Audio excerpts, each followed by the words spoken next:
દોસ્તો, જો તમે એક્સપોર્ટ બિઝનેસમાં નવી ઓપોર્ચ્યુનિટી શોધી રહ્યા છો તો આ વિડીયો તમારા માટે છે. આજે આપણે વાત કરીશું બેન્ઝેન એક્સપોર્ટ વિશે. ભારતમાં બેન્ઝેનનો એક્સપોર્ટ ઝડપથી વધી રહ્યું છે. મારા પાસેનો લેટેસ્ટ ડેટા છે, ચાલો એને એનાલિટિકલ કરીને આપણે સમજીએ. ગયા વર્ષે ભારતે અંદાજ $1.4 બિલિયન એટલે કે 11,000 કરોડથી વધુનું બેન્ઝેન એક્સપોર્ટ કર્યું છે. ઓવરઓલ ગ્રોથની વાત કરીએ તો 6.8% રહ્યું છે, પરંતુ રિયલ ઇનસાઇટ કન્ટ્રી વાઇઝ બ્રેકડાઉનમાં છે. બૂમિંગ માર્કેટની વાત કરીએ તો ચાઇના અહીંયા ડિમાન્ડ 90% સુધી વધી ગઈ છે.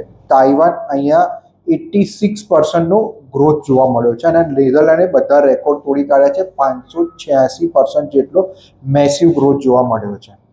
ઇન્ડસ્ટ્રીયલ યુઝેજની આપણે વાત કરીએ તો બેન્ઝેન એક વેર્સિટાઇલ રો મટીરિયલ છે જે ઘણી બધી ઇન્ડસ્ટ્રીમાં યુઝ થાય છે. પ્લાસ્ટિક અને રેસિન્સ, રોજિંદા ઉપયોગના પ્લાસ્ટિક પ્રોડક્ટ બનાવવામાં, સિન્થેટિક ફાઇબરમાં જેમ કે નાયલોન કે જે કપડામાં ઉપયોગ થાય છે, ડિટર્જન્ટ અને પેઇન્ટ્સમાં ઘરની સફાઈ અને ડેકોરેશન્સ માટે યુઝ થાય છે, રબર અને ફાર્માસ્યુટિકલ ઇન્ડસ્ટ્રીમાં રબર અને મેડિસિન્સ બનાવવા માટે.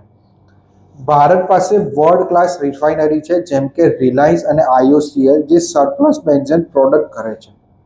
ચાઇના અને તાઇવાન જેવા એશિયન માર્કેટ નજીક હોવાથી લોજિસ્ટિક કોસ્ટ ખૂબ જ ઓછી પડે છે, એટલે એક્સપોર્ટ્સ અહીંયા ખૂબ જ ફાસ્ટ થાય છે.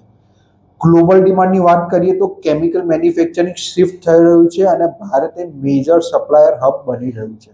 જો તમે કેમિકલ ટ્રેડિંગ અથવા સપ્લાય ચેઇનમાં છો તો બેન્ઝેન અને તેના ડેરિવેટિવ એક સ્ટ્રોંગ એક્સપોર્ટ ઓપોર્ચ્યુનિટી બની શકે છે. આવા જ ડેટા બેક બિઝનેસ ઇનસાઇટ જાણવા માટે મને ફોલો કરો.